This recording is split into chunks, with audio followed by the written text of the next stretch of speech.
Let's talk a little bit very quickly, because I know we're about at the end of our time. The global community, as you have said, Mr. Mandela has said, played an important role in the sanctions movement prior to apartheid falling.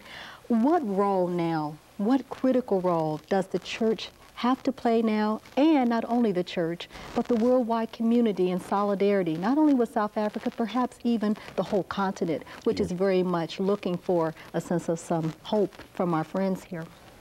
I think it is important to emphasize that the so-called third world is being increasingly marginalized as the West gets to be interested, particularly in Eastern Europe. They have tended to push much of places like Africa and others onto the back burner, as it were. And I would hope, I mean, that our sisters and brothers in the churches would not allow that to happen. That is one. The second is join us in celebrating. I mean, it is important that we should celebrate the successes that have happened. We tend to be people who instead of lighting candles, curse the dark, and we don't look at the beautiful and good things that take place, because we are often overwhelmed, obviously, and rightly appalled by the awful things that happen.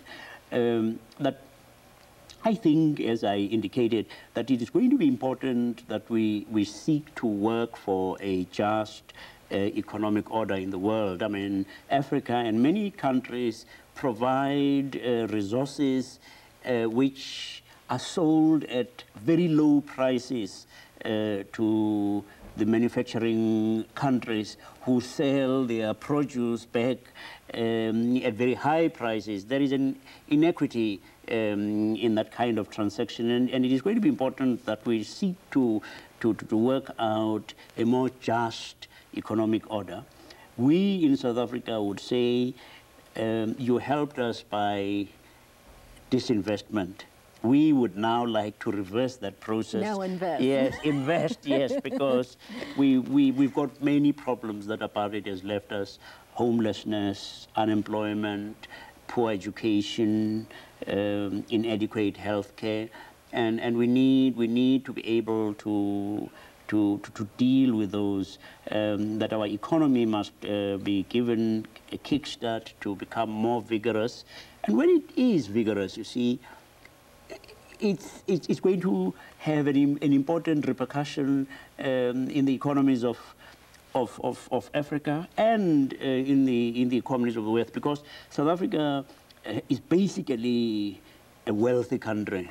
You know, I mean, we are richly endowed with people resources and natural resources, gold, silver, you name it. We've got most of these things, and we just want to get our economy going, and then it'll have enormous benefits for very, very many people. And then we would like to be helped in the training of people. Apartheid held back the development of so many of our people, and we're going to need help to provide the skills that are required for running a modern country.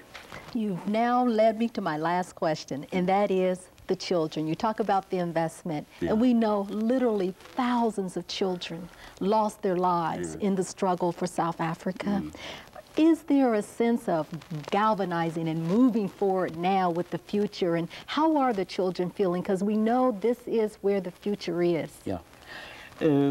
The government is very, very aware of the fact that many of our children have been the victims of this vicious policy. And one of the first things that Mr. Mandela announced as being a key part of the policies of the government was the provision of free health care for children up to the age of 6 and pregnant mothers. And also that they would be providing free school feeding. They would provide, as quickly as they can, free elementary education. But that's not going to be enough. I mean, we have very many street children, and the government alone is not going to be able to handle I mean, what is almost a critical situation, and we would hope that we would be able to get help for voluntary organizations to do all they can to help recover those children who otherwise might be lost. Archbishop, again, we are so grateful for your time today. We are honored by your presence. Thanks for coming to the Hoosier State and to the Episcopal meeting and allowing us a little bit of your time. Friends, you've heard it for yourself here on Faces of Faith. Archbishop Desmond Tutu, we're honored. We're glad you tuned in.